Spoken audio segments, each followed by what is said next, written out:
আসসালামু আলাইকুম। কিছু কথা বলবো আমাদের ক্রীড়া সাংবাদিক রিয়াসাত আজিমকে নিয়ে। উনি সাংবাদিক হিসেবে অনেক ভালো, একটা সময় অনেক ভালো লাগতো। বাট এখনকার এই ইদানিং লাস্ট 5-6 মাস বা 1 বছর ধরে ওনার সাংবাদিকতা নিয়ে আমার কিছু দ্বিমত পোষণ আছে, সেটা আমার পার্সোনাল একান্ত হইতেই পারে। কেমন দ্বিমত? উনি 5 তারিখের পর থেকে এমন কোনো দিন নাই যেদিন সাকিবকে নিয়ে এক বা একের অধিক ভিডিও করে নাই। এবং সাকিব আল হাসান মানে আমাদের ক্রিকেটার এবং অনেক গুরুত্বপূর্ণ একজন খেলোয়াড়। উনি মানুষ হিসেবে যেরকমই হইতে পারে এবং আপনি মানুষ হিসেবে ওরে যেভাবে গ্রহণ করতে পারেন পারেন বা খারাপ হোক ভালো হোক সেটা ওর হয়ে গেছে, এখন যেভাবে হোক হইছে। মানুষের কাছে খারাপ বা অনেকের কাছে ভালো, কিন্তু উনি এমন এমন ভাবে কথাবার্তা বলে যে উনি সব জানে। যেমন গতকালকে উনি একটা ইনফরমেশন দিতেছে ভিডিও করে যে পাকিস্তান সিরিজের জন্য দল ঘোষণা হয়ে যাবে আগামীকাল, এবং উনি ওনার সোর্সের মাধ্যমে খবর পাইছে যে ওই দলে সাকিব আল হাসান আছে, এবং উনি আকার ইঙ্গিতে এটাও বুঝাতে চাইছে যে সাকিব আল হাসানের কারণেই 5 দিন আগে বাংলাদেশ দল পাকিস্তানে চলে গেছে, যাতে বাংলাদেশ সাকিব সরাসরি পাকিস্তান যায় দলের সাথে যোগ দিতে পারে। ওনার ভাষ্য মতে যে এখনো সাকিব আগেও যে সুযোগ সুবিধা গ্রহণ করছে, এত ওর নামে এত এলিগেশন এবং ওর নামে এত বদনাম এবং অনেক অভিযোগের পরও হয় আগে যেরকম সুযোগ সুবিধা গ্রহণ করতে এখনো ওই সুযোগ সুবিধা হয় গ্রহণ করতেছে, এবং বাংলাদেশ ক্রিকেট বোর্ড ওরা দিতেছে। ওনার এখানে দিমো যে কেন দিবে। আচ্ছা, কেন দিব সেই চিন্তা আপনার করা দরকার নেই রে ভাই।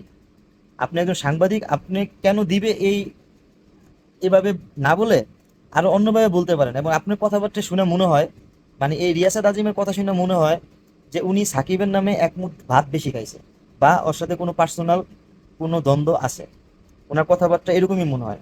উনি একসময় ওরা বাদ দিয়ে দেন, একসময় কেস করে দেন, একসময় মামলা করে দেন, অন্য অনেক কিছু হইতে পারে, এই সেই আকুম বাকুম অনেক কথা বলে। এবং উনি সবচেয়ে বড়, যে জন্য আমার ভিডিওটা করা, উনি সবচেয়ে বড় আমার কাছে যে জিনিসটা আমার কাছে খারাপ লাগছে, উনি একটা ক্রিয়া সাংবাদিক হয়ে উনি আকার ইঙ্গিতে মানুষকে উস্কে দিতে চাইতেছে। উস্কে দিতে চাইছে কিরকম? যে ওনার ভাষ্য মতে যে বাংলাদেশ ক্রিকেট দলের তো দল ঘোষণা কালকে হয়েই যাবে, মানে আজকে দল ঘোষণা হয়ে যাবে, ওই দলে সাকিব থাকতেছে একদম শিওর, কারণ ওনার সোর্স থেকে উনি খবর পাইছে। এখন সাকিবের ব্যাপারটা এরকম হয়েছে যে আমাদের যেই 5 তারিখের পর সবাই তো মোটামুটি গভর্নর, বিভিন্ন বড় বড় পোস্টের লোক সবাই পদত্যাগ করছে, কিন্তু আমাদের প্রধান বিচারপতি উনি তো পদত্যাগ করে নাই। তো উনি পদত্যাগ না করার কারণে গতকালকে সকালবেলায় আপনার ছাত্ররা সবাই মিলে ওনার কার্যালয়ে গেছে এবং আন্দোলন করছে, যার ফলে বাধ্য হয়েছে পদত্যাগ করার জন্য। এন্ড ওনার আকার ইঙ্গিতে উনি ছাত্রদের প্রোটেস্ট করতেছে, ছাত্রদের বলতে চাইতেছে যে এখন যদি ছাত্ররা যায় আন্দোলন না করে, সাকিব সাকিবকে দলে না নেওয়া থেকে রুখা যাবে না। মানে বিসিবি নিবে, এবং যদি ছাত্ররা আন্দোলন করে তাহলে যে নিবে না এরকম ব্যবস্থা, বা সাকিব খেলবে না। আপনি এটা কিভাবে করতে পারেন? আপনি একটা সুস্থ মস্তিষ্কের মানুষ, আপনি একটা সাংবাদিক, ক্রিয়া সাংবাদিক, আপনি কিভাবে ছাত্রদের এভাবে লেলে দিতে পারেন? এটা তো ঠিক না ভাই। আপনি ছাত্ররা সব ব্যাপারে তো ইন্টারফেয়ার করবে না। একটা দেশের ব্যাপারে ইন্টারফেয়ার করছে এটা অন্য ব্যাপার। খেলাধুলা এগুলো হলো আপনার, খেলাধুলা এটা অন্য একটা ডিপার্টমেন্ট, অন্য একটা ব্যাপার। এটার সাথে আপনি কেন ছাত্রদের মিলাই দেন এবং কেন বলতে চেষ্টা করেন যে ওরা যে প্রোটেক্ট করুক? এগুলো তো খুব খারাপ, এগুলো আপনি বলতে পারেন না। আপনি আপনি সৎভাবে যদি আপনি সাংবাদিকতা করেন এভাবে বলতে পারেন না। কি জন্য বলতেছেন বা কি শত্রুতা, এটা আপনার পার্সোনাল যে কোনো শত্রুতা থাকে এটা আপনি রাখেন, এটা আপনি পার্সোনাল অন্যভাবে অ্যাটাক করেন, কিন্তু এইভাবে আপনি প্রতিদিন সকাল সন্ধ্যা আপনি ভিডিও করতেছেন অন্য নামে একটা নেগেটিভিটি, নেগেটিভ মানুষ। আমি ধরে নিলাম খারাপ মানুষ, কিন্তু আপনি একটা সাংবাদিক হিসেবে আপনি আরো বারবার উস্কাই দিয়েছেন, আপনার ফ্যান ফলোয়ার আছে এবং আমাদের বাংলাদেশের মানুষ আপনি যেভাবে উপস্থাপন করেন আপনি যেটা খাবে, আপনি যেভাবে বলেন, এতে করে বাংলাদেশের মানুষ বুঝতে বাধ্য যে নয় খারাপ। আমাদের দেশের মানুষ তো এরকমই না।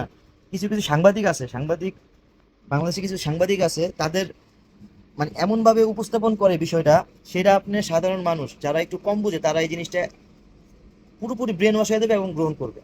কি জন্য বললাম যে আমাদের ইলিয়াস হোসেন নামে সাংবাদিক আছে না, বিদেশ থেকে, ওনার ভিডিও কিন্তু অনেক তথ্যমূলক ভিত্তিতে হয় এবং উনি অনেক মিথ্যা কথা বলে। কেমন কি জন্য? এটা হলো বাস্তব প্রমাণ। আমি আপনাকে বলি কেন মিথ্যা কথা বলে। উনি একবার সাফা কবির আছে না, সাফা কবির আর হচ্ছে জন কবির, জন কবির হচ্ছে ব্ল্যাক ব্র্যান্ডের একটা সদস্য ছিলেন, এবং এখন উনি একাই সঙ্গী শিল্পী আর কি, একা একাই গান গায়, এখন আর কোনো ব্র্যান্ড নাই, হয়তো ব্র্যান্ড থাকতে পারে আইনের জন্য।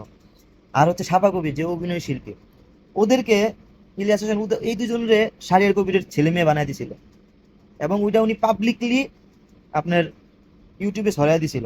এবং এমন একটা অবস্থা হয়েছিল, এমন ভাবে উপস্থাপন করে তো সাধারণ মানুষ তো খায়। এমন একটা অবস্থা হয়েছিল যে জন কবির এবং সাফা কবিরের বাধ্য হইতে হয়েছে এই সোশ্যাল মিডিয়া আইসা ওদের বাবা মার পরিচয় দিতে বাধ্য হইতে হয়েছে যে আমার বাবার নাম এটা, আমার মার নাম এটা।